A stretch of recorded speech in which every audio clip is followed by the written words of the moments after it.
Imagine a land where geography writes destiny, where rugged mountains carve the horizon and valleys hide pathways trodden for millennia.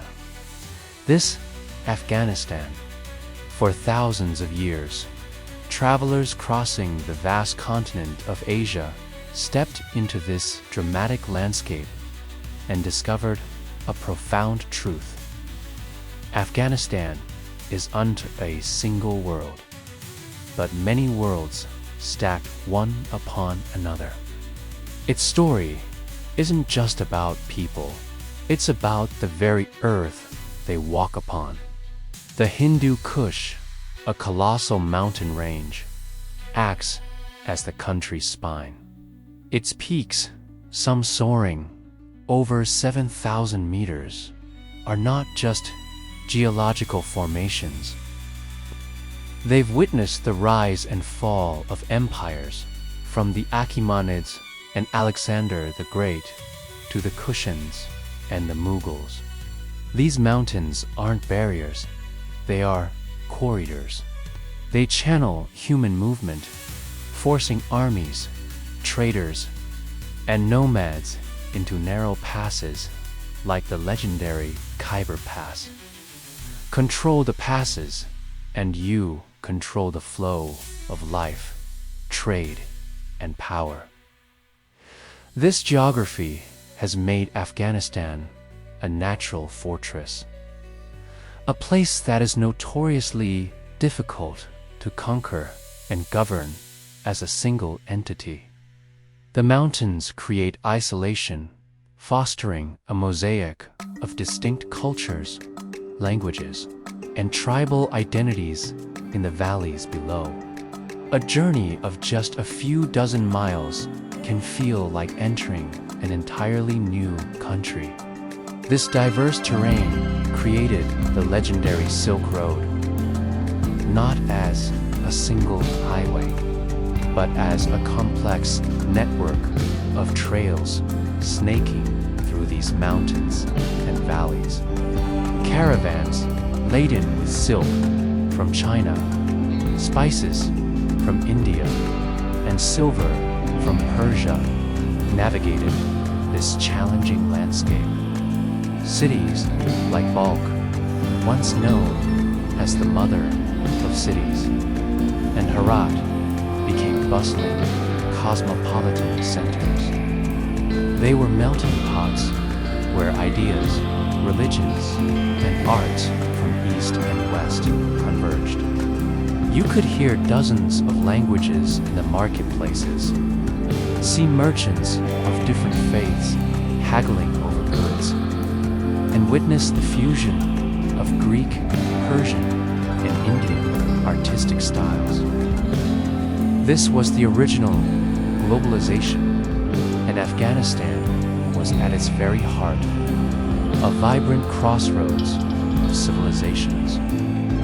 The riches that flowed through these routes were immense, but they also made the region a constant prize for ambitious conquerors. Life in Afghanistan is a masterclass in adaptation.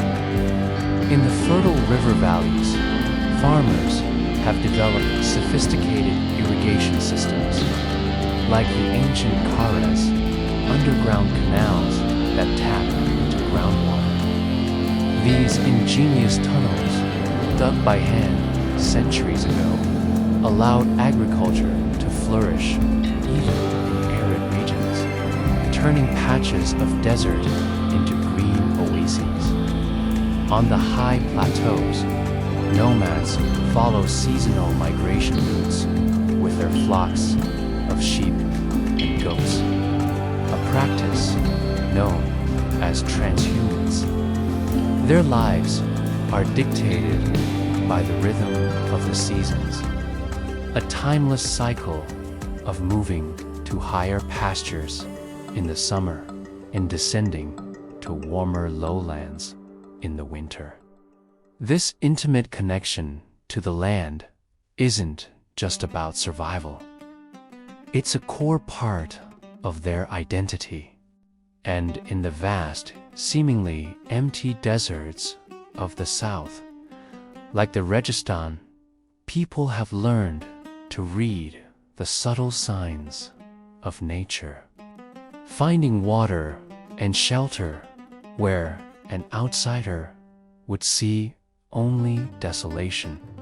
This constant interplay between a formidable landscape and resilient people has forged a unique national character. There's a deep sense of independence and a fierce loyalty to one's local community and traditions. The land teaches self-reliance.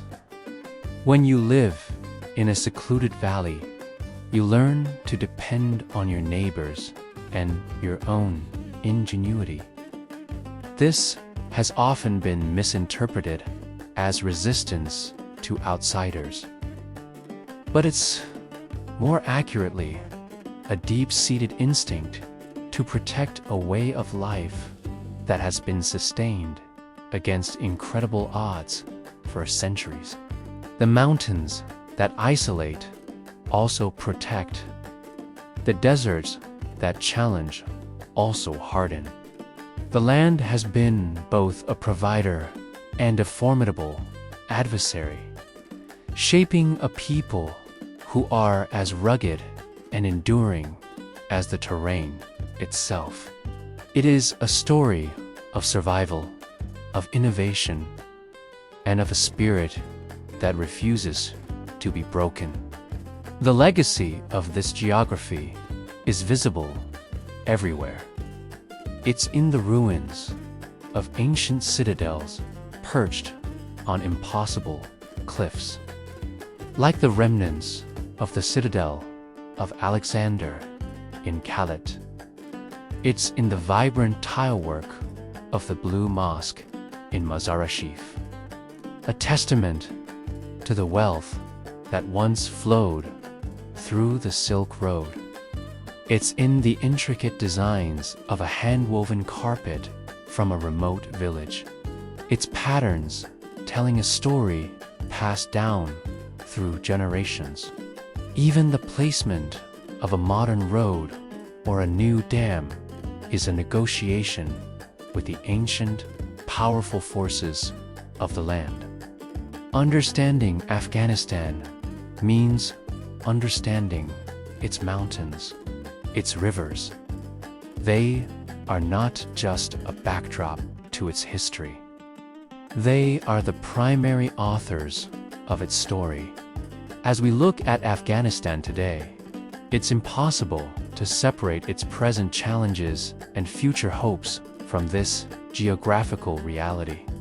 The mountains that once protected can also hinder development and communication. The valleys that nurtured unique cultures can also be lines of division. But the same land that has presented so many obstacles also holds immense potential. Its rivers could be harnessed for energy. Its vast mineral resources, largely untapped, could fuel a new era of prosperity.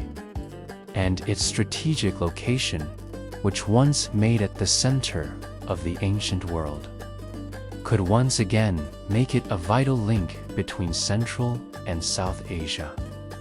The key is to work with the land, not against it, to understand its rhythms and respect its power. So, when we think of Afghanistan, let's look beyond the headlines. Let's see the towering peaks of the Hindu Kush, not just as obstacles, but as the guardians of 1,000 stories. Let's see the farmer tending his fields in a sun-drenched valley, a living link to an ancient tradition of resilience. Let's see the ruins of a caravanserai, a silent reminder of a time when Afghanistan connected the world.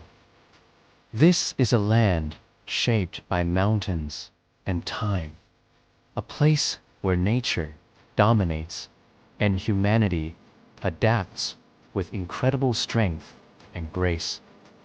It's a complex, beautiful, and powerful story, written not just in books, but etched into the very face of the earth. Thank you for joining us on this journey. If you found this exploration fascinating, please like this video. Subscribe to our channel for more deep dives into the world's most incredible places, and share your thoughts in the comments below. We'd love to hear from you.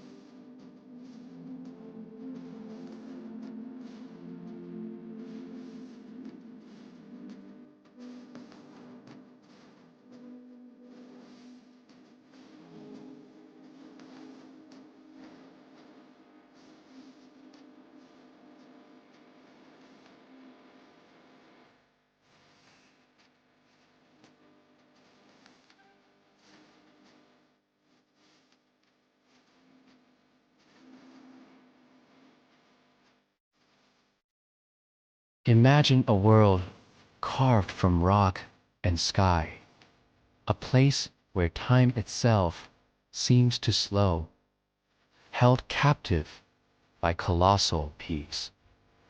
This is the Hindu Kush, a name that echoes with the weight of history, a mountain range that is more than just a feature on a map.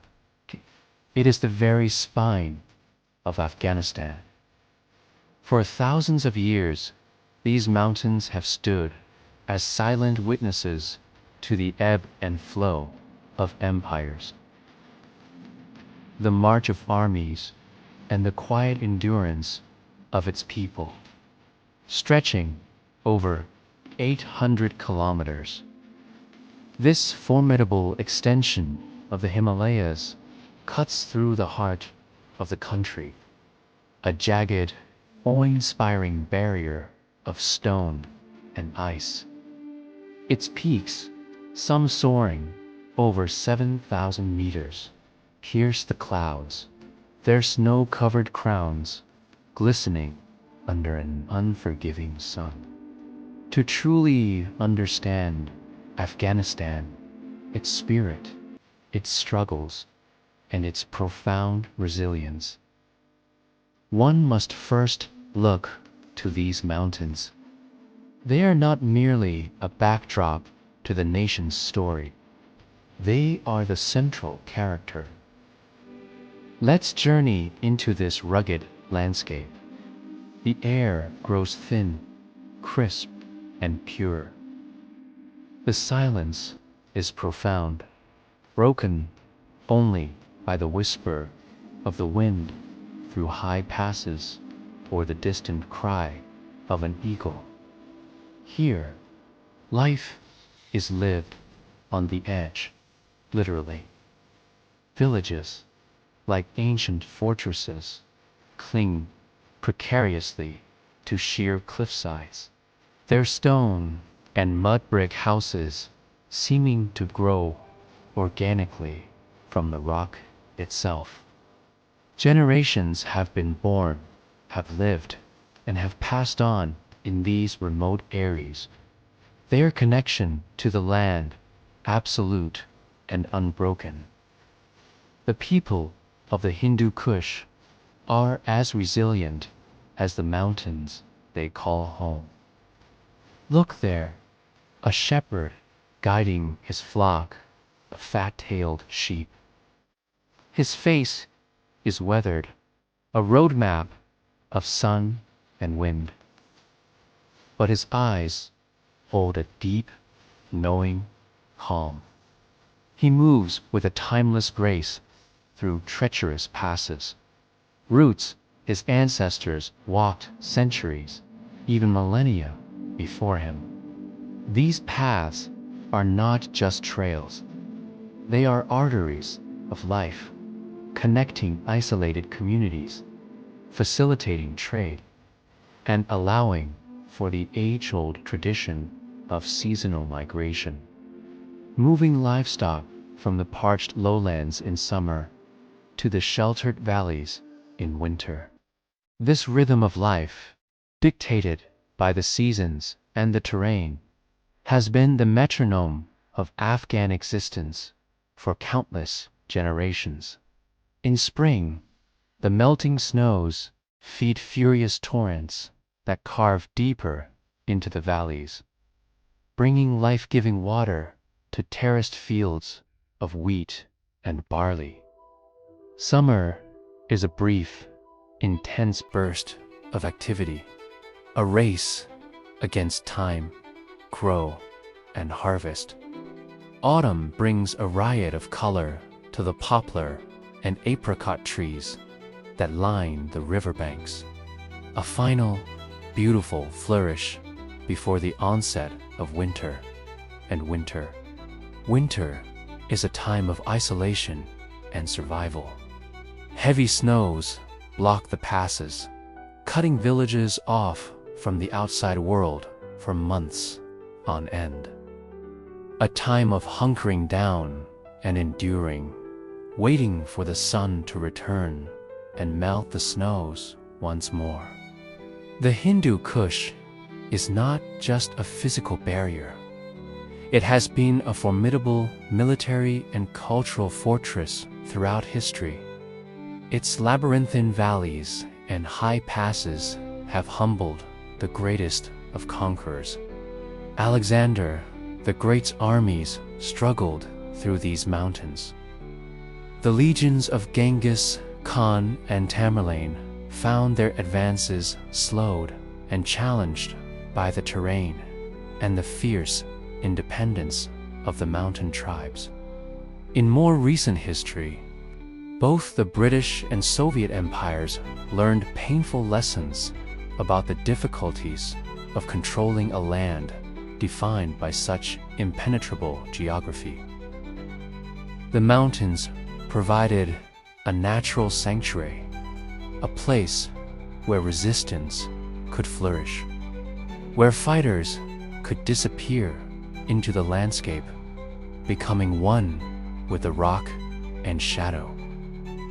This very isolation also turned the Hindu Kush into a cultural arc. In its most remote valleys, ancient languages, unique traditions, and distinct ways of life have been preserved, shielded from the homogenizing forces of the outside world. The valley of Nuristan, for instance, was known as Kafiristan, the land of the infidels, until the late 19th century. Its people practiced a unique polytheistic religion for over 1,000 years after the surrounding regions had converted to Islam. Their culture was a living relic of a pre-Islamic past, a testament to the power of the mountains to protect and preserve. Even today, pockets of this incredible diversity remain a mosaic of cultures scattered across the range. The name Hindu Kush itself is shrouded in mystery and legend. One popular, though dark, interpretation translates it as Hindu killer, a grim reference to the fate of Indian slaves who perished in the freezing mountain passes while being transported from the subcontinent to Central Asia. While the true origin is debated, the name carries the weight of this history, a reminder of the human drama that has unfolded in its shadow. Beyond the human story, the Hindu Kush is a realm of incredible natural beauty and geological power. It is a young mountain range, still being actively pushed upwards by the collision of the Indian and Eurasian tectonic plates. This constant geological activity means earthquakes are a regular feature of life. Another challenge the people have learned to live with. The snow and glaciers of the high peaks are the source of Afghanistan's major rivers, including the Kabul, the Helmand, and the Hari Rud. This water is the lifeblood of the nation, irrigating the fertile plains and providing drinking water for millions. The future of this water supply in an era of climate change and melting glaciers is one of the most critical challenges facing Afghanistan today.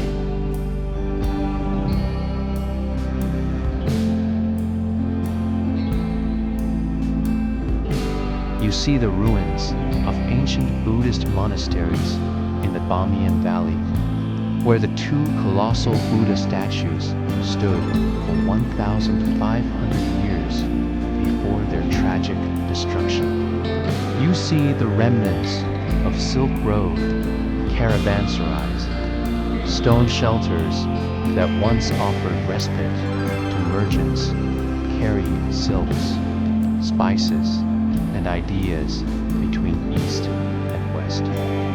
The mountains were not just a barrier. They were also a crossroads, a place of exchange, an interaction, albeit one that demanded respect and resilience from all who dared to cross it. So, when we see images of Afghanistan, it is essential to look beyond the headlines and see the mountains standing sentinel in the background. They are the source of the nation's water, the protectors of its culture, the shapers of its history, and the crucible of its people's character.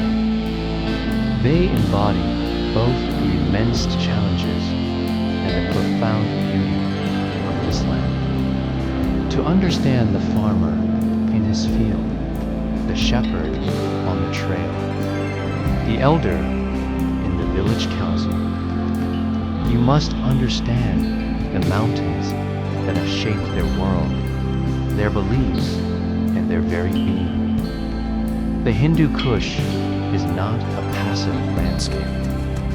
It is an active, breathing force, the true, unyielding heart of Afghanistan.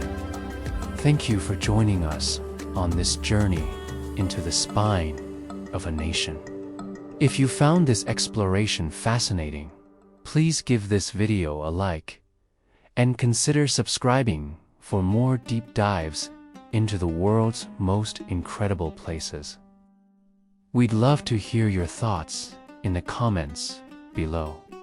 Thanks for watching.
Hey everyone, and welcome back to the channel.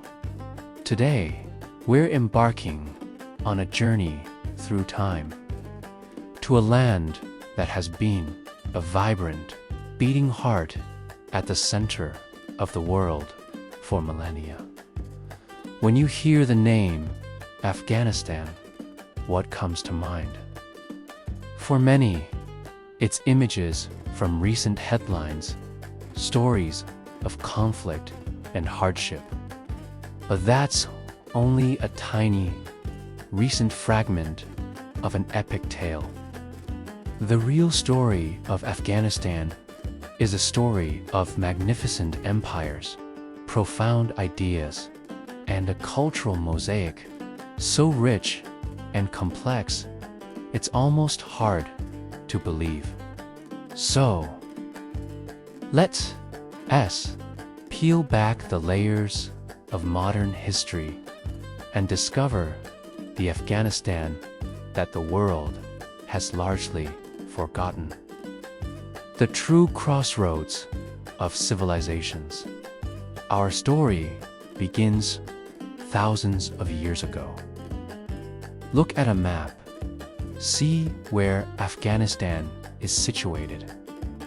It's the land bridge connecting Central Asia, South Asia, the Middle East, and East Asia. It wasn't just a place to pass through. It was the destination, the prize, the melting pot. This unique geography destined it to become one of the most strategically and culturally important regions on the planet.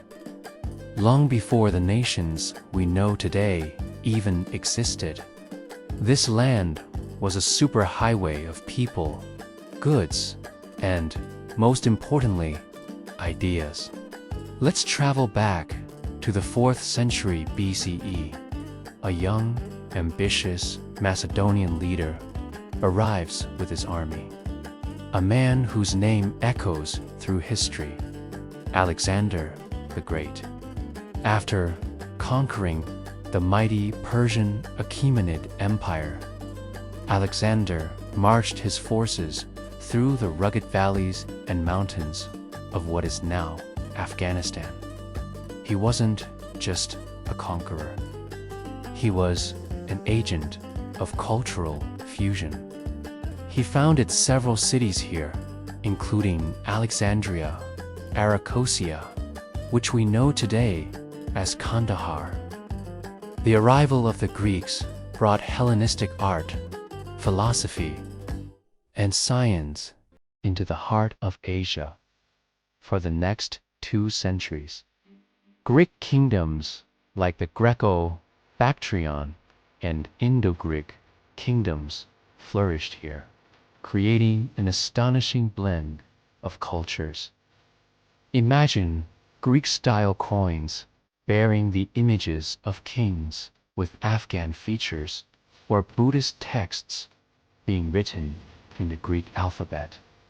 This was the first major documented fusion, a world where East met West in a spectacular collision of ideas.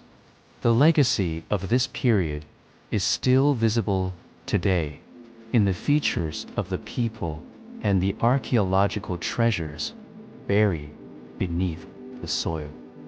But the Greeks were just one chapter in this incredible story. Following the decline of Hellenistic rule, another great power rose from this very region, the Kushan Empire. The Kushans were originally nomadic people from the steppes of Central Asia who settled and built an empire that, at its peak, stretched from modern-day Tajikistan all the way into northern India. They became the masters of the Silk Road. And what was the Silk Road?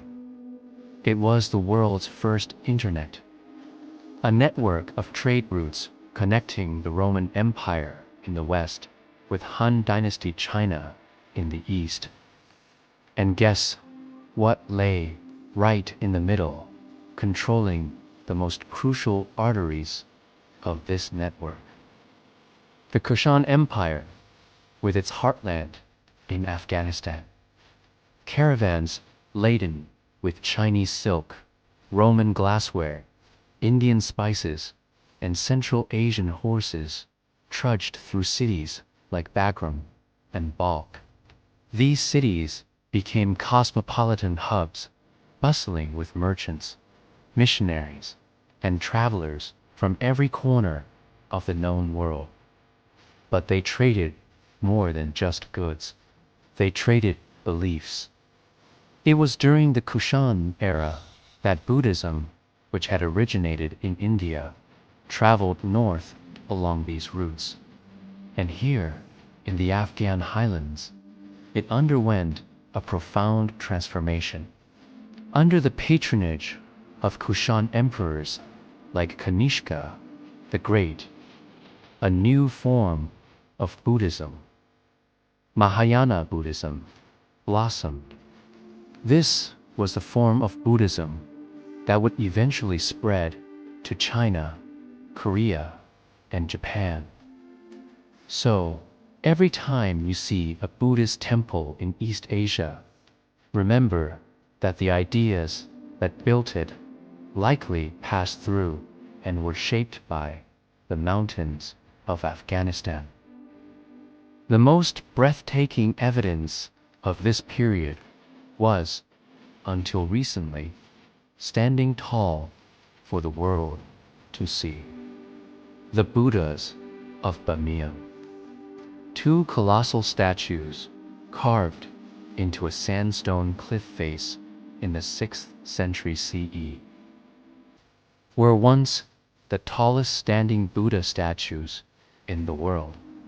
For over 1,500 years, they stood as silent witnesses to the caravans passing below, a testament to the synthesis of Gandharan artist style that blended Greek sculptural traditions with Buddhist themes.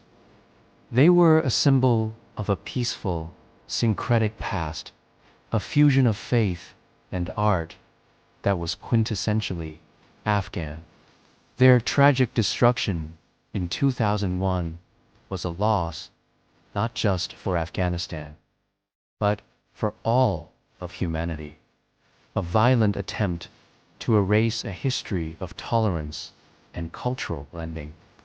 But even in their absence, the empty niches remind us of the greatness that once stood there. The story doesn't end with the decline of the Kusans. The Silk Road continued to thrive, and new powers arrived. The Sassanid Persians exerted their influence from the west, bringing with them Zoroastrianism and their own sophisticated artistic traditions. From the east, waves of Turkic and other Central Asian nomadic groups swept in, introducing new languages, customs, and martial skills. Each new group didn't just conquer and replace, they added another layer to the already complex cultural tapestry. Then came one of the most significant transformations in the region's history. The arrival of Islam in the 7th century.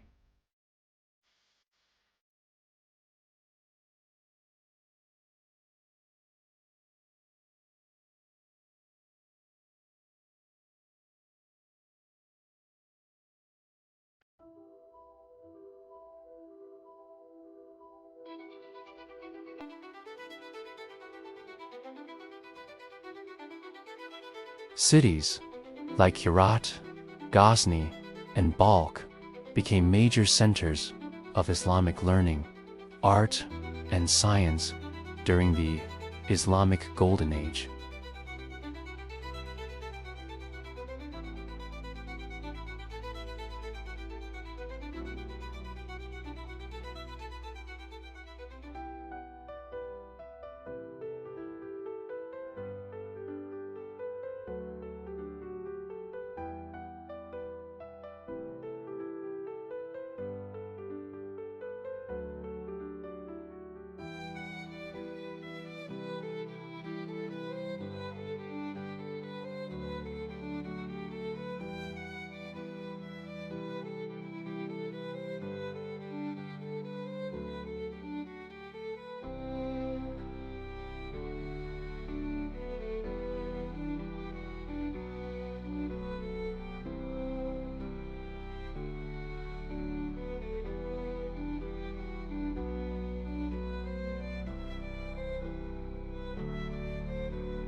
The intricate, blue-tiled mosques and minarets that still stand in Herat are a testament to this golden age of Persianate art and architecture. Of course, the region also endured waves of devastating conquest. The Mongol invasions of the 13th century, led by Genghis Khan, were particularly brutal. Cities were razed and populations were decimated. But even the Mongols, once they settled, became part of the story. They too were absorbed into the local culture, converting to Islam and patronizing art and trade. The Mongol legacy, though born of violence, ultimately added another strand to Afghanistan's DNA, reinforcing its connections to East and Central Asia. So, when we look at Afghanistan, what do we see? We see a land where Persian poetry, Greek philosophy, Buddhist compassion, Islamic scholarship, and the nomadic spirit of the steppes all came together. It's a place where you can see facial features, hear music with rhythms from India, and see art inspired by a dozen different cultures. This isn't an isolated, monolithic culture.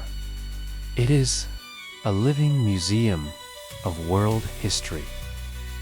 The traditions of hospitality, the fierce independence of its people, the deep love for poetry and music, all of these are products of this incredibly diverse and layered past.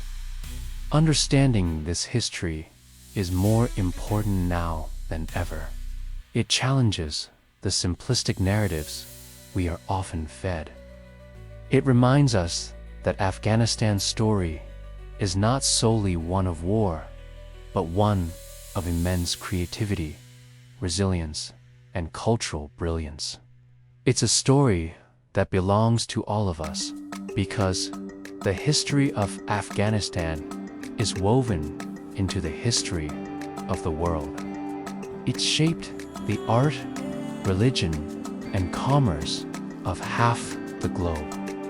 To forget, that is, to forget a crucial part of our shared human story. Thank you so much for joining me on this journey.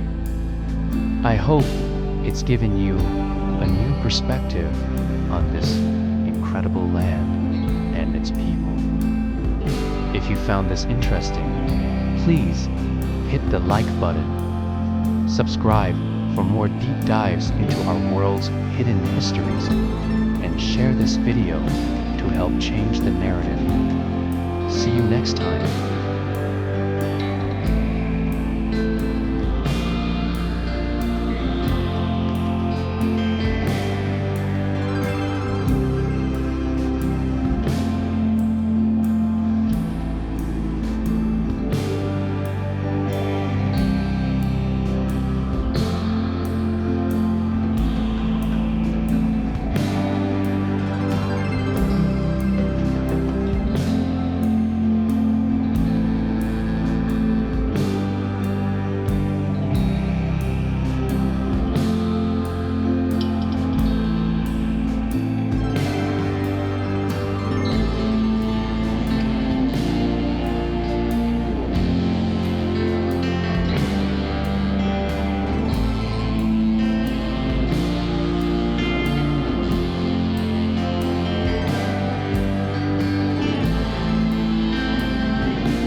For many, the name conjures images of conflict, of headlines and history books. But what about the land itself?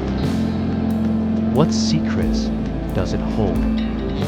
What stories does it tell? Today, We're going on a journey, not through the news, but through the heart of this ancient, rugged, and astonishingly beautiful country. We're going to explore the harsh beauty of Afghanistan. Forget everything you think you know. Picture this, a landscape of extremes. This isn't a gentle, manicured countryside. This is a land forged by fire and ice, a place that demands respect. It's raw, it's untamed, and it's breathtaking.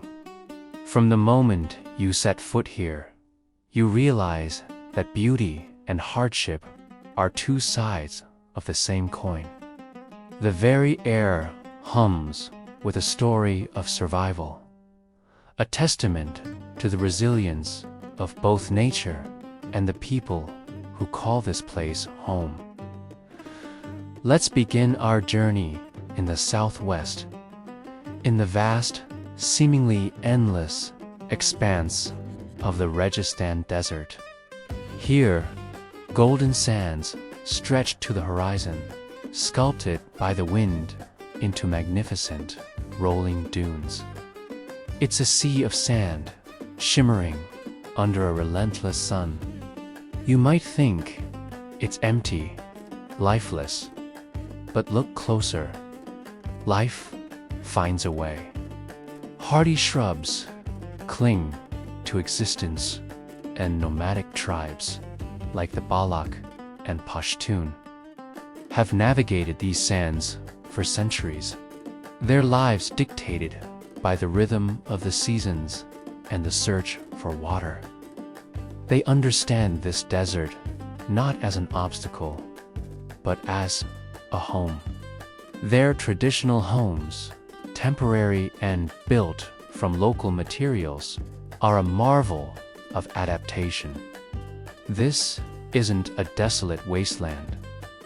It's a kingdom of light and shadow, a place of profound silence and solitude that can feel both humbling and liberating. From the golden deserts, let's travel north to a site so surreal it feels like a dream. Welcome to Bandi Amir, the Dam of the Commander. This is a chain of 6 intensely turquoise lakes, nestled high in the Hindu Kush mountains. Imagine stepping out of the dusty, ochre-colored landscape and finding these pools of liquid sapphire. The contrast is staggering. These aren't man-made reservoirs. The lakes are natural dams formed by mineral-rich water depositing travertine walls that have grown over thousands of years. Each lake spills into the next, creating a series of natural wonders. The deep blue color comes from the clarity of the water and the rich mineral content. It's a geological masterpiece, Afghanistan's first national park, and a place of pilgrimage and recreation. Families come to picnic on the shores, and swan-shaped paddle boats glide across the placid surfaces. In this high-altitude haven, the sound of laughter echoes against the canyon walls, a reminder that joy thrives even in the most challenging environments. Now, let's venture to one of the most remote and inaccessible places on Earth, the Wakhan Corridor. This narrow panhandle of land, squeezed between Tajikistan, China, and Pakistan, is often called the roof of the world. This is where the mighty Hindu Kush, Karakoram, and Pamir mountain ranges collide. Here, the air is thin, the peaks are jagged and snow-capped, and time seems to stand still. The Wakhan is a wilderness in its purest form. There are no paved roads, no power lines. Life here is lived much as it has been for centuries. The Wakhi and Kyrgyz people who inhabit this corridor are semi-nomadic herders. They live in stone huts and yurts, moving their herds of yaks, sheep, and goats to seasonal pastures. They are some of the most isolated people on the planet. Their survival tied to their deep understanding of this extreme environment. A journey through the Wakhan is not just a trek. It's a step back in time, an encounter with a way of life that has all but vanished from the rest of the world. The stark beauty of the landscape, the vast, empty valleys, the glacier-fed rivers, the towering peaks is a powerful and humbling experience. But Afghanistan's landscape isn't just about harsh deserts and high mountains. There is also incredible softness, a burst of life that defies the rugged terrain. Every spring, a miracle unfolds. In valleys that were dusty and brown just weeks before, orchards explode into a riot of color. Almond, apricot, pomegranate, and apple trees burst into bloom, turning entire landscapes into a sea of white and pink blossoms. The air becomes thick with the sweet fragrance of flowers. This is the promise of the harvest, the reward for a long, cold winter.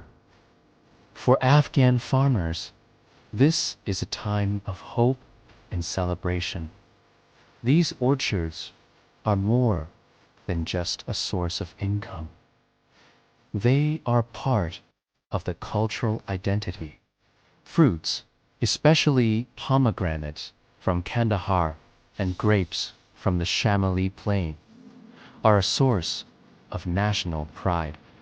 This annual rebirth is a powerful symbol of resilience, a reminder that even in the toughest of lands, life, in all its beauty, will always find a way to flourish. However, we can talk about the beauty of this land without acknowledging the immense difficulty that comes with it.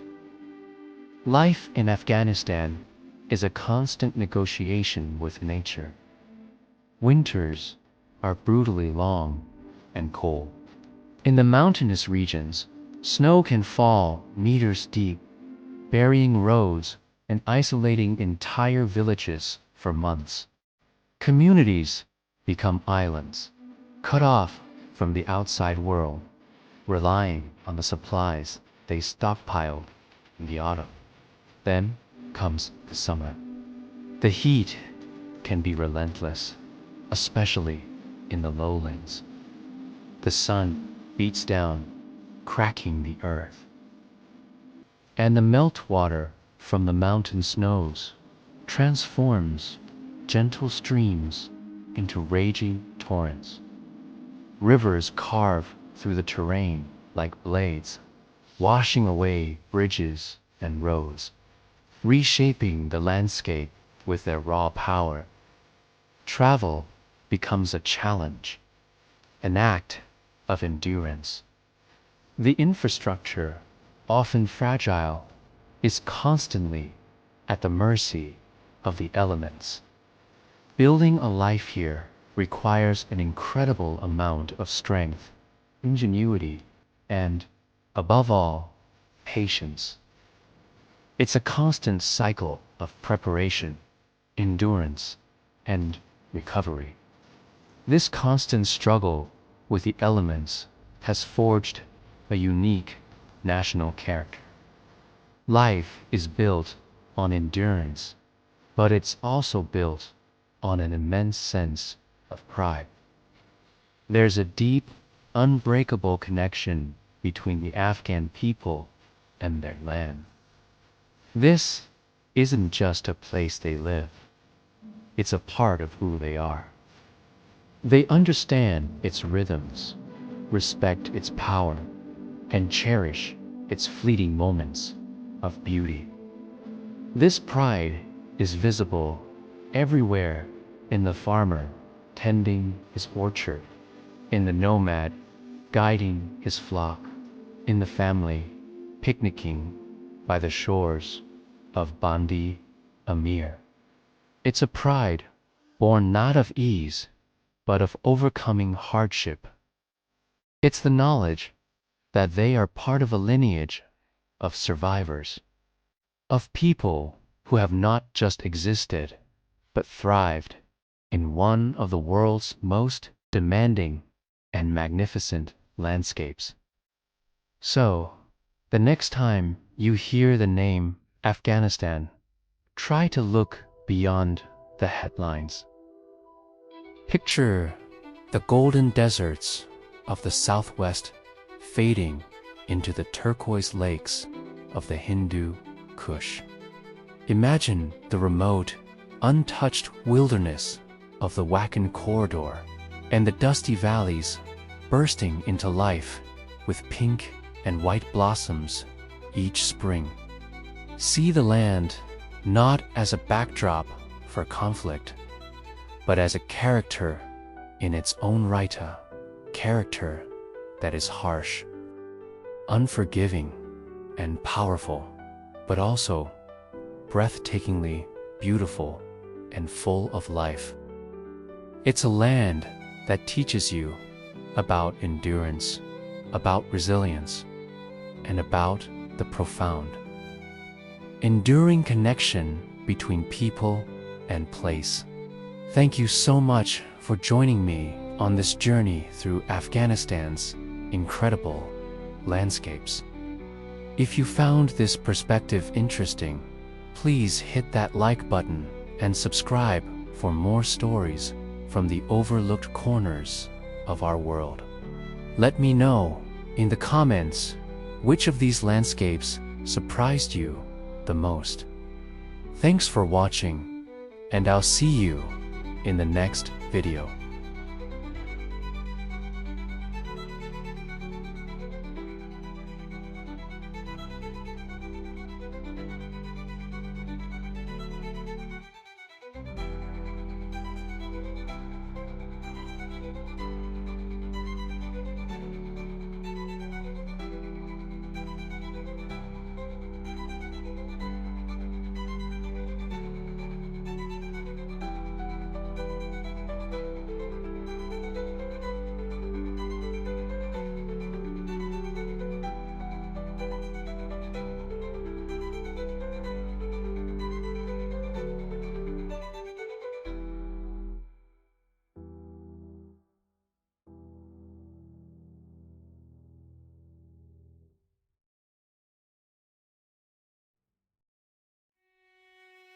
For centuries, the story of Afghanistan has been written in headlines of conflict and change.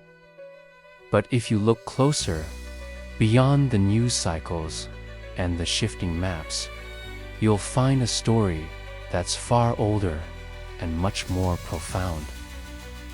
It's a story not of empires or armies, but of people.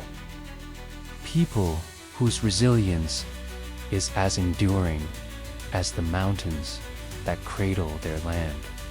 This is the story of Afghanistan's soul, a tapestry woven from threads of tradition, honor, and an unbreakable spirit. Imagine a land where history isn't just in books. It's breathed in the air, sung in poetry, and lived in daily rituals. This is the reality for the diverse peoples of Afghanistan. From the vast, sun-drenched plains of the Pashtun heartlands to the soaring, sharp peaks of Tajik mountain villages. Identity is a fortress, fiercely guarded and deeply cherished. In the highlands, the Hazara people carry stories in their features that echo across centuries. To the north, on the windswept steppes, the Uzbek communities practice traditions that have traveled the Silk Road of time. In this land, change is the only constant. Yet, some things remain sacred. Hospitality, or master, is not just a courtesy. It is a profound duty, an unbreakable code of conduct. A guest is a gift from God, and even the humblest home will offer everything it has. This isn't just about sharing a meal. It's about sharing a piece of one's heart, offering protection and respect without asking for anything in return. It's a powerful expression of community and human dignity that has survived every storm. And then there's the poetry. In the West, we might see poetry as an art form for the few. But in Afghanistan, it is the language of the soul for the many. From the epic verses of Rumi to the passionate couplets of Kushel Konkatak, poetry isn't just recited, it is lived. It's a form of wisdom, a way to navigate love, loss, and life itself. A farmer in his field, a shopkeeper in the bazaar, a woman baking bread, they might all have a verse on their lips, a piece of ancient wisdom to guide their day. It's how feelings are expressed, how history is remembered, and how hope is kept alive.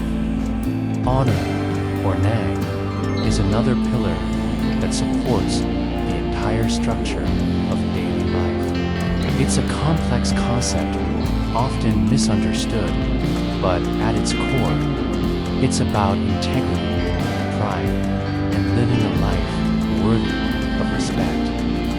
It guides interactions, shapes decisions, and defines one's place within the family and the community. It's a personal and collective compass, pointing always toward dignity and principle, even in the face of unimaginable hardship. This brings us to the very heart of Afghan resilience, the power of stories. Long before written histories, stories were the vessels that carried culture across generations.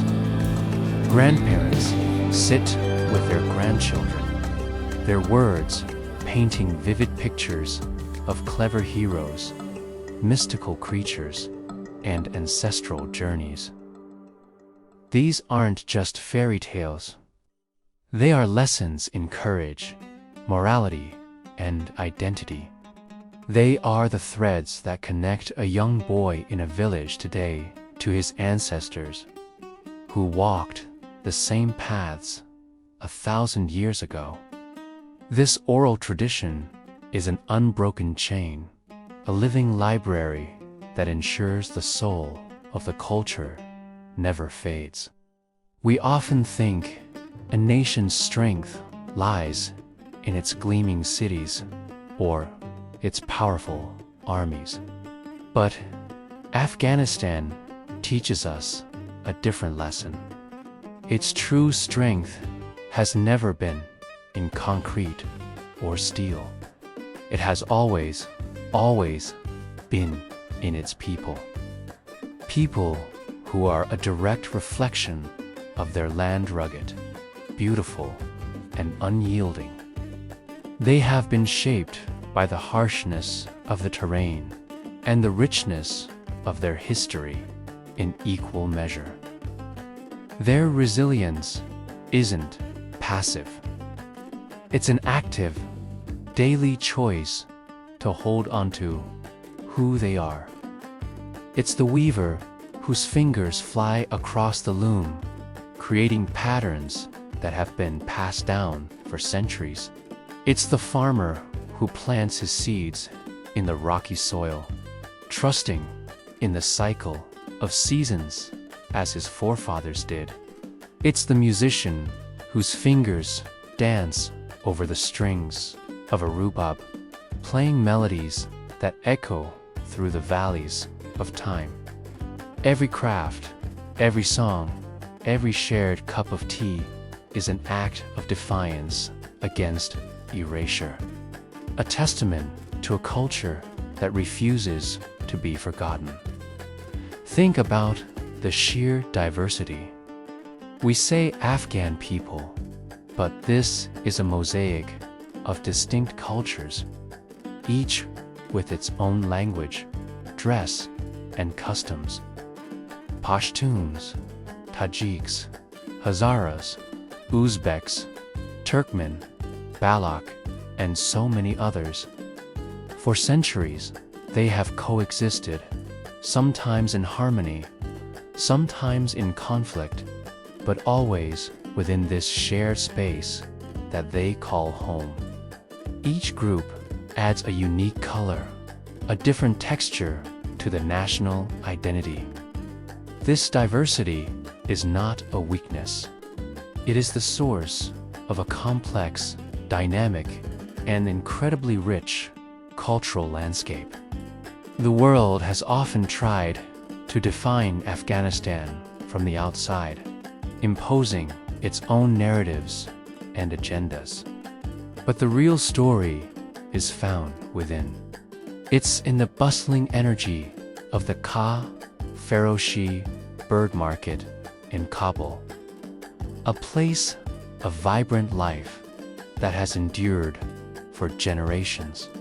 It's in the quiet dignity of a game of buzkashi, a sport of incredible skill and courage played on the northern plains. It's in the vibrant blue tiles of the Blue Mosque in Mazar-Sirith, a testament to faith and artistry that has stood as a beacon of hope. These are not relics of a bygone era. They are living, breathing parts of the present. The traditions are not just maintained, they are adapted, reinterpreted, and given new life by each successive generation. Young Afghans today, connected to the world through technology, are finding new ways to celebrate their heritage. They are blending traditional music with modern beats, using social media to share the beauty of their art, and writing new poems that speak to the challenges and dreams of their time. This is the enduring strength of the Afghan people. It is a strength born not from what they have lost, but from what they have refused to let go of. Their identity is not a monument of stone, but a living river, fed by the streams of countless generations, carving its path through even the hardest rock. It is a story of a people who know, with a certainty that runs deeper than any political turmoil, that while the world around them may change, the essence of who they are remains sacred, unbroken, and eternal. Their strength is their story, and it's a story that continues to be written every single day in the hearts of its resilient and proud people. Thank you so much for joining me on this journey into the heart of Afghanistan. If this story resonated with you, Please like, share, and subscribe for more deep dives into the cultures that shape our world. See you next time.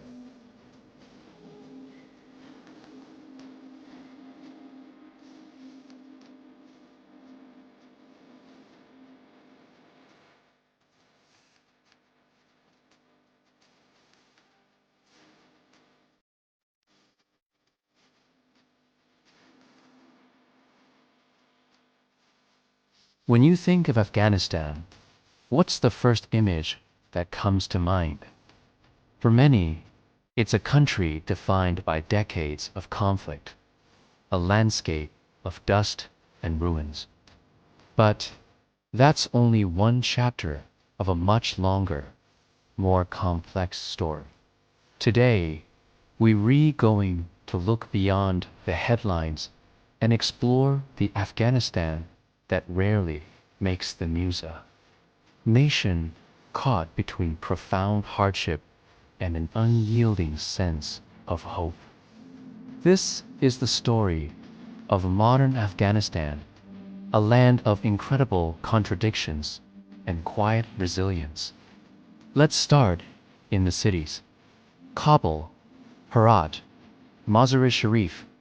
These are places buzzing with a new kind of energy. Here, modern high-rises are beginning to share the skyline with ancient minarets. Traffic-filled streets hum with the sounds of commerce as vendors sell everything from smartphones to hand-woven carpets. In the cafes, you'll find young Afghans, men and women, scrolling through social media, debating politics, and dreaming of futures their parents could never have imagined. They are artists, entrepreneurs, engineers, and activists. They are connected to the world, hungry for education, and determined to build a different reality for themselves. This urban generation is the face of a new Afghanistan, one that is looking forward, even as it grapples with the weight of its past. But travel just a few hours outside these bustling centers, and you'll find yourself in another world entirely.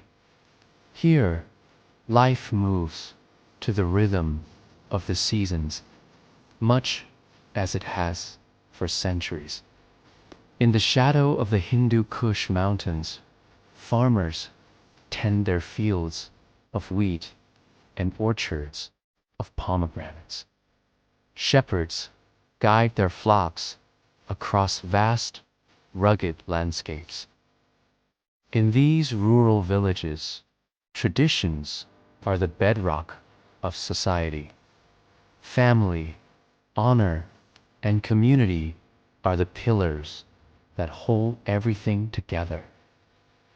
Life is hard, resources are scarce, and the reach of the central government often feels distant. Yet, there is a profound strength, a connection to the land, and a sense of identity that has weathered empires and invasions. It's a world where time seems to slow down, and the ancient soul of Afghanistan is most palpable. This contrast between the city and the countryside is one of the central tensions of modern Afghanistan. It's a dance between the old and the new, between tradition and change. In the cities, you might see a young woman in jeans and a headscarf studying computer science. In the villages, her cousin might be preparing for an arranged marriage, her life following a path laid out by generations before her. Neither one is more or less Afghan than the other. Instead, they represent the multifaceted reality of a nation in transition. These different worlds coexist, sometimes clashing, sometimes blending in unexpected ways. It is in this dynamic space that the future of the country is being forged. Of course, we cannot ignore the immense challenges. The political situation remains fragile, with stability feeling like a distant goal. The economy is struggling, leaving millions of people in poverty and dependent on humanitarian aid. Basic services like healthcare and education are stretched thin, especially in remote areas. And for women and girls, the struggle for rights and freedoms is a daily battle, with hard-won gains facing constant threats. These are not small problems.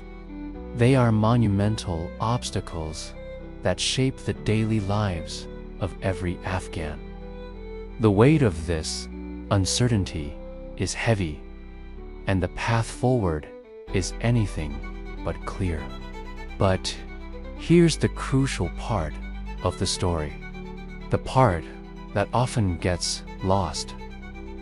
Afghans are not just victims of their circumstances. They are agents of their own destiny. Beneath the surface of every hardship, there is a movement. There is a quiet, stubborn persistence. It's in the teacher who holds classes in a makeshift tent because the school was destroyed. It's in the entrepreneur who opens a small shop, believing in a future where business can thrive. It's in the journalist who risks everything to report the truth. It's in the mother who works tirelessly to ensure her children get an education, hoping it will be their ticket to a better life. This is the spirit of Afghanistan resilience that is woven into the very fabric of its culture.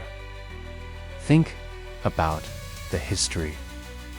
This is a land that has been a crossroads of civilizations for millennia. It has seen the armies of Alexander the Great, the Mongol hordes, the British Empire, and the Soviet Union. Each has left its mark, but none has managed to extinguish the identity of its people. This endurance is not passive. It's an active, daily choice to keep going, to rebuild, to hope. It's a belief that the story of Afghanistan is not over. It is still being written page by page, day by day, by its own people. And what a stunning backdrop for this story. Beyond the cities and the struggles, Afghanistan is a country of breathtaking natural beauty. The majestic peaks of the Pamir Mountains, often called the roof of the world. The serene, turquoise waters of the Bandimir Lakes, a string of sapphire jewels in the middle of a barren landscape. The vast, windswept deserts of the south and the green, fertile valleys of the north. These landscapes are as much a part of the Afghan identity as its poetry and its music. They have inspired awe and reverence for centuries, and they serve as a powerful reminder that this land is more than just a battleground. It is a place of wonder, a place worth protecting. In the bustling bazaars, you can feel the pulse of this ancient culture. The air is thick with the scent of spices, cardamom, saffron, and cumin. The vibrant colors of hand-woven carpets and intricate metalwork catch your eye. Here, stories are exchanged over cups of green tea. Deals are made with a handshake. It is in these everyday interactions that the social fabric of the nation is continuously rewoven. This is where you see the warmth and hospitality that Afghans are famous for. A generosity that often surprises visitors who only know the country through news reports. So, what is the future of Afghanistan? The truth is, no one knows. It is a wide open space, guarded by those timeless mountains and guided by the long arc of history. It will be shaped not by outsiders, but by the 40 million people who call this complex beautiful and wounded land home. Their story is not just one of survival. It is one of endurance, of culture, of unwavering hope against incredible odds. The story of Afghanistan is a human story. It's about finding light in the darkness, about planting seeds in rocky soil, and about believing in tomorrow, even when today is difficult. It's a reminder that no country and no people can be defined by a single story. As we watch this nation continue its journey step by step, year by year, let us look beyond the simplistic narratives and see it for what it truly is. A land of survivors, of dreamers, of poets, and of fighters whose final chapter has yet to be written. Thank you so much for watching and for taking the time to explore a different side of Afghanistan with us. If this story resonated with you, please consider liking this video and subscribing to our channel for more content that goes beyond the headlines. We'll see you in the next one.